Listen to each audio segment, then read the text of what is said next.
Vice President Sara Duterte says she is not yet considering resigning from her post even after being impeached by the House of Representatives.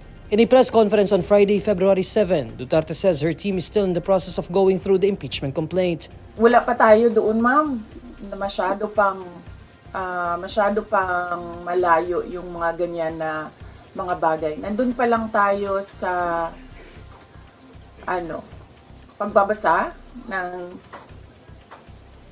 Actually, ma'am, wala pa tayo doon dahil yung mga abogado lang yung nagtatrabaho. Hindi ko talaga alam kung anong ginagawa nila. The House of Representatives on Wednesday, February 5 impeached Duterte after 215 lawmakers backed a fourth impeachment complaint. One of the articles of the impeachment in the complaint cites the threat she made against President Bongbong Marcos and his family members during an online press conference in November 2024. But Duterte denies anew that she made any threats to assassinate Marcos, First Lady Liza Araneta Marcos, and Speaker Martin Romualdez. I did not make an assassination threat to the President. Sila lang nagsasabi niyan. Sila lang nagsasabi may assassination. Sila nagsasabi may assassin, may gunman.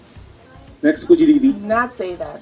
The Vice President also thanks her supporters, adding that victory belongs to the people. Ang tanging masasabi ko na lamang sa puntong ito ay God save the Philippines. Bukod dito, nais ko na lang ipaabot ang aking taus-pusong pasasalamat sa mga kababayan na patuloy na nagdarasal, sumusuporta, nagtitiwala, at patuloy na nagmamahal sa akin. Manalig kayo dahil sa taong bayan ang tagumpay.